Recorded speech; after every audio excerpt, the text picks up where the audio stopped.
Hai, Assalamualaikum. Saya Khairul Hijaz bin Ma'asan, merupakan pereka di Kraft Tangan Malaysia, Cawangan Perak. Pada hari ini saya akan menunjukkan cara-cara menghasilkan batik berasaskan tanah liat ataupun dikenali sebagai clay batik. Clay batik merupakan satu inovasi ataupun usaha dari pihak Kraft Tangan Malaysia dalam menghasilkan batik berasaskan bahan mesra alam. Terlebih dahulu saya akan menunjukkan cara ataupun bahan peralatan yang digunakan untuk menghasilkan batik tanah liat pada hari ini. Untuk menghasilkan batik tanah liat, peralatan-peralatan yang akan digunakan adalah seperti sarung tangan, pengadun bahan, sudip, blok tembaga, bikar, penimbang, skuji, penapis, besin, loyang dan juga jam. Untuk menghasilkan bancuhan batik tanah liat, bahan-bahan utamanya adalah ball clay, CMC, dan dalam proses mewarna kita menggunakan pewarna Neptol, garam warna dan juga caustic soda. Seterusnya, dalam proses menghasilkan batik tanah liat, saya akan menggunakan kedua-dua bahan ini, ball clay dan juga CMC, dalam menghasilkan bancuhan untuk proses membatik sebentar lagi. Okey, proses berikutnya saya akan campurkan kedua-dua bahan ini menjadikan satu adunan ke dalam besin.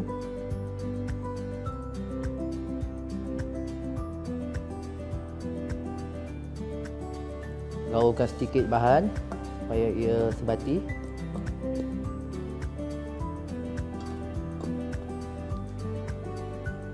Kemudian kita campurkan sukatan air sebanyak 600 ml.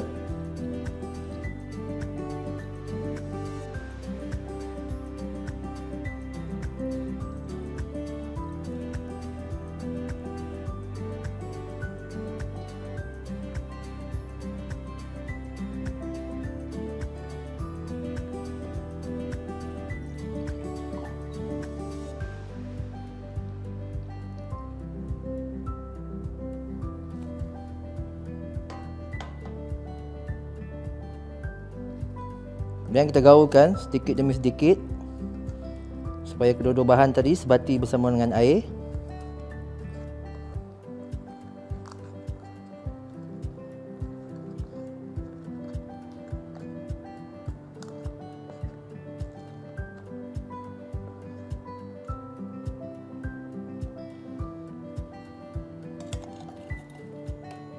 Bagi memudahkan proses untuk mengelak ketulan dalam bancuhan, kita menggunakan pengadun bahan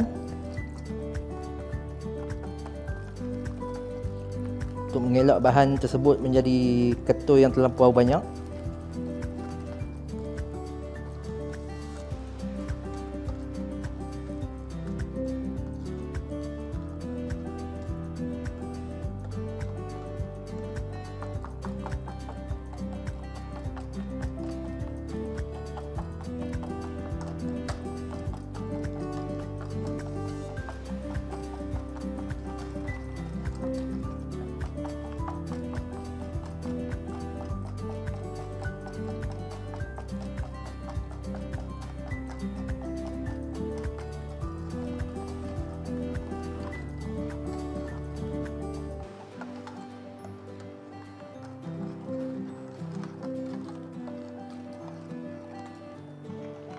Selepas pastikan bahan yang telah dicampur tadi digaul sehingga sebati.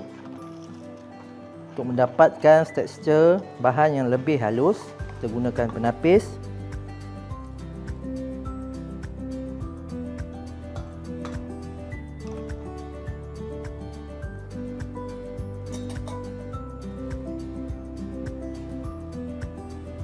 Kita tapiskan ke dalam ni secara perlahan-lahan mendapatkan tekstur slip yang lebih halus, lebih mudahkan proses membelok sebentar lagi.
ini adalah hasil daripada bahan yang kita tapis tadi.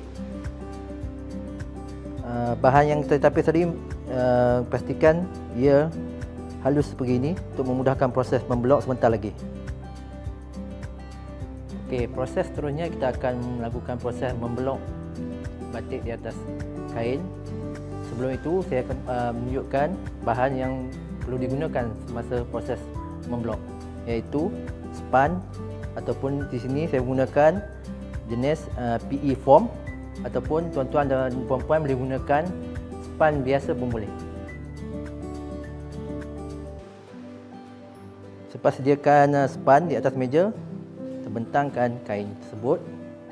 Hari ini saya menggunakan kain sepanjang 1 meter untuk tujuan sebagai contoh kepada tuan-tuan dan puan-puan untuk melihat teknik memblok sebentar lagi.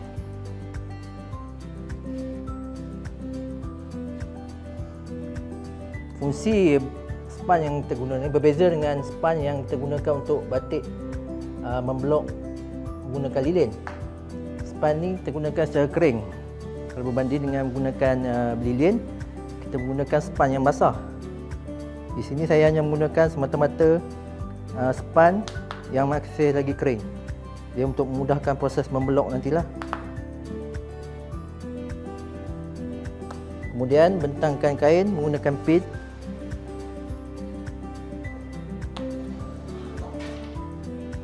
Untuk proses regangan kain.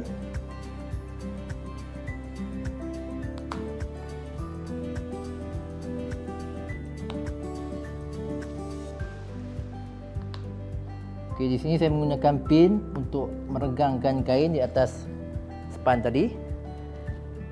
Selepas pastikan renggangan kain di atas span tadi, kemudian kita akan masukkan bahan slip tadi ke dalam loyang.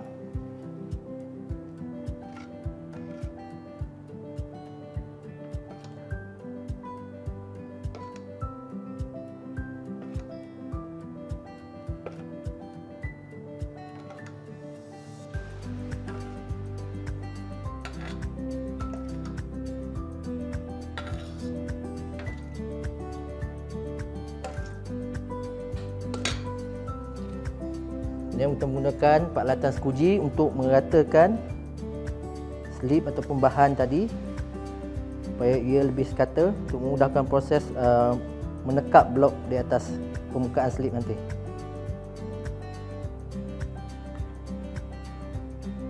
Pastikan bahan yang diletakkan dalam loyang ini tidak terlalu tebal dan tidak terlalu nipis.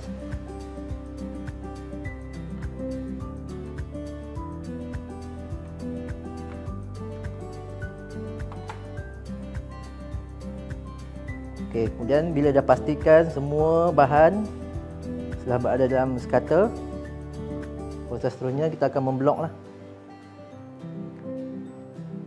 Tekapkan blok dia dalam bahan dalam kiraan 5 saat.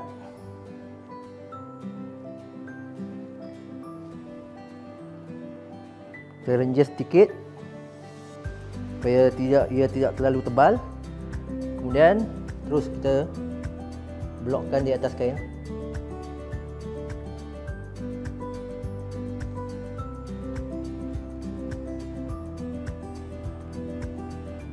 Untuk sekatan bahan ini boleh digunakan sebanyak 2 meter kain.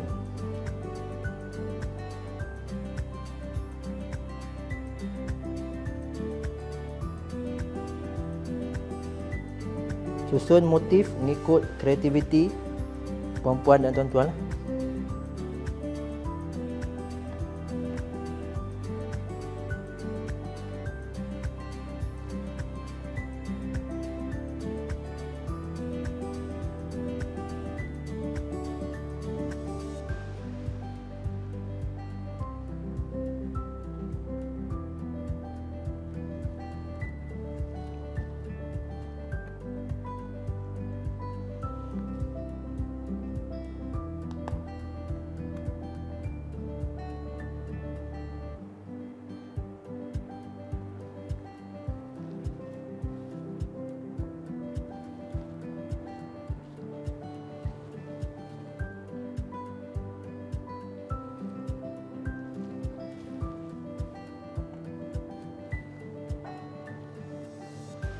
Memblok menggunakan batik tanah liat ni ia lebih mudah berbanding dengan penggunaan lilin kerana dia tidak menggunakan bahan bakar seperti api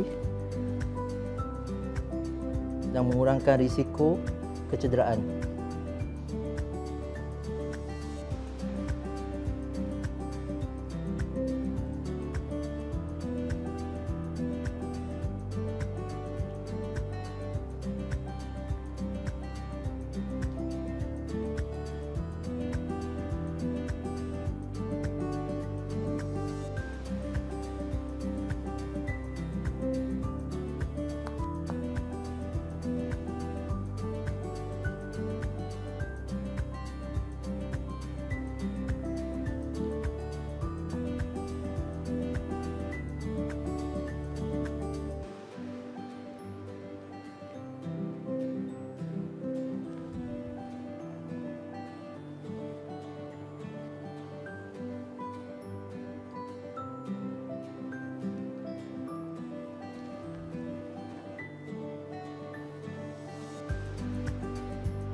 Untuk proses memblok ni, blok saya penuhkan ambil masa lebih kurang daripada 5 minit untuk kain 1 meter.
Okey, ini adalah hasilnya selepas kita memblok tadi. Kita biarkan slip tersebut kering lebih kurang dalam 15 ke 20 minit. Kemudian kita akan sediakan bahan-bahan untuk memproses mewarna sebentar lagi. Proses seterusnya adalah proses membuat sukatan warna. Untuk kali ini saya menggunakan satu jenis bahan Neptol iaitu Neptol ASOL yang akan dicampur bersama dengan caustic soda. Untuk garam warna saya menggunakan garam warna jenis Blue Bee untuk mendapatkan warna biru. Sebelum melakukan proses sukatan warna, untuk langkah-langkah keselamatan, pastikan anda menggunakan penutup muka untuk langkah-langkah keselamatan berikutnya. Untuk sukatan Neptol,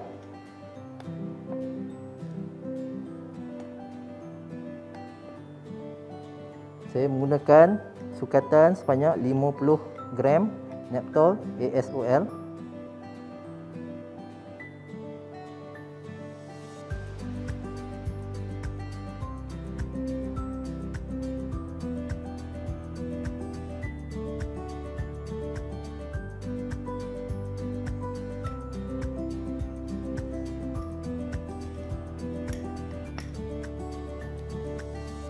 Masukkan bahan Neptol tadi ke dalam basin besar. Kemudian proses sukatan bahan caustic soda.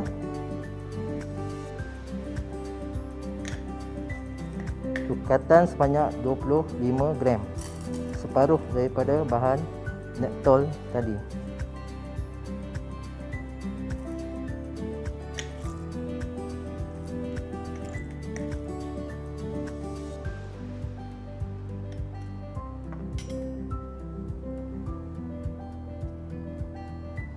campurkan ke dalam bekas. Kemudian kita campurkan bersama dengan air dengan sukatan 1 liter ke dalam besin campuran Neptol dan caustic tadi. Gaulkan dengan rata. Pastikan tiada ketulan.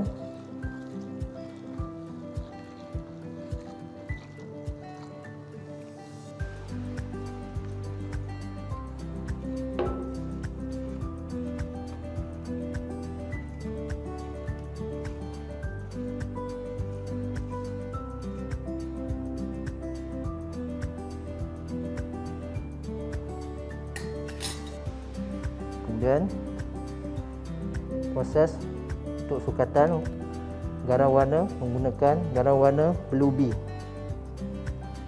Sukatan juga banyak 50 gram digunakan.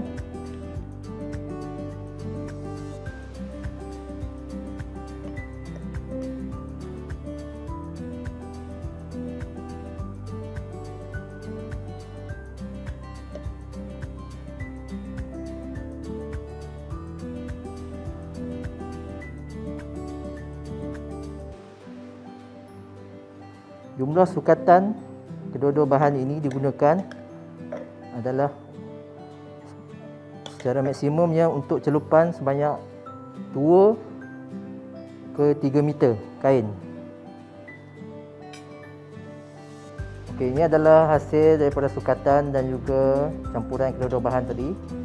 Dan untuk campuran bahan Neptol, pastikan menggunakan air yang panas dengan sukatan sebanyak 1 liter air. Seterusnya kita akan melakukan proses bancuhan ke dalam sukatan air di dalam besen yang lebih besar. Seterusnya kita akan menyediakan proses untuk pewarnaan. Di hadapan saya terdapat 3 bekas untuk penyediaan bahan warna. Bekas pertama digunakan untuk bancuhan Neptol dengan sukatan air biasa sebanyak 9 liter. Bekas kedua menggunakan sukatan air sebanyak 10 liter untuk bancuhan warna garam warna Blue Bee.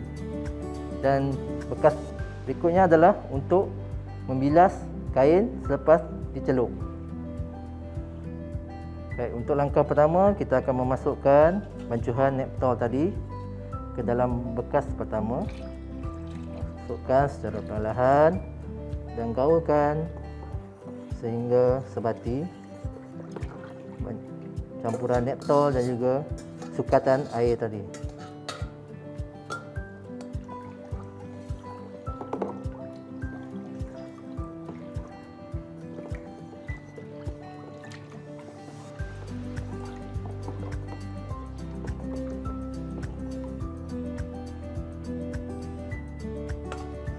Kemudian untuk besen kedua kita masukkan bahan garam warna Blue Bee ke dalam bekas dan gaulkan sehingga sebati.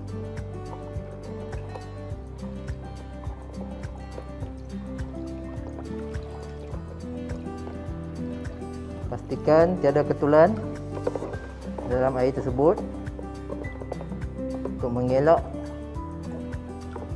warna tersebut menjadi ketul-ketul ataupun tompok-tompok di atas kain.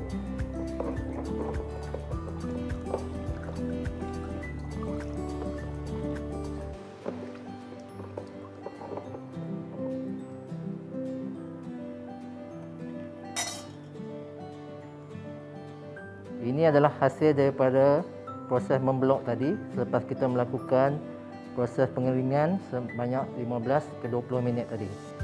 Dan seterusnya kita akan melakukan proses celupan ke dalam bahan pewarna. Sebelum melakukan proses mewarna, kita pastikan langkah-langkah keselamatan menggunakan sarung tangan dan juga penutup muka.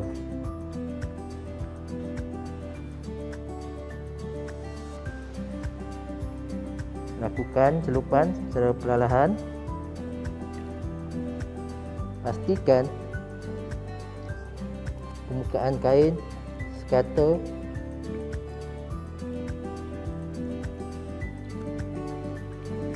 pada bahan Neptol tadi. Pastikan rendaman tidak begitu terlalu lama untuk pastikan tanah yang berada ni tidak tertanggal. Kita kemudian lakukan proses celupan ke dalam garam pewarna Blue Bee tadi. Ratakan permukaan kain, pastikan warna semua sekata.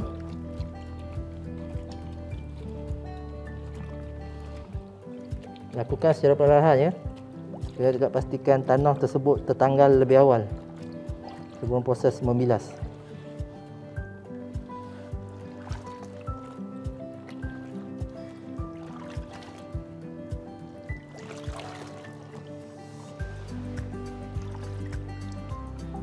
Kemudian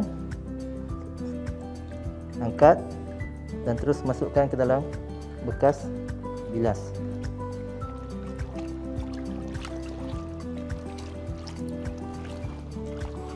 Disarankan menggunakan bekas bilas banyak 2 bekas lah, bagi proses memudahkan kotoran ataupun tanah yang melekat itu hilang.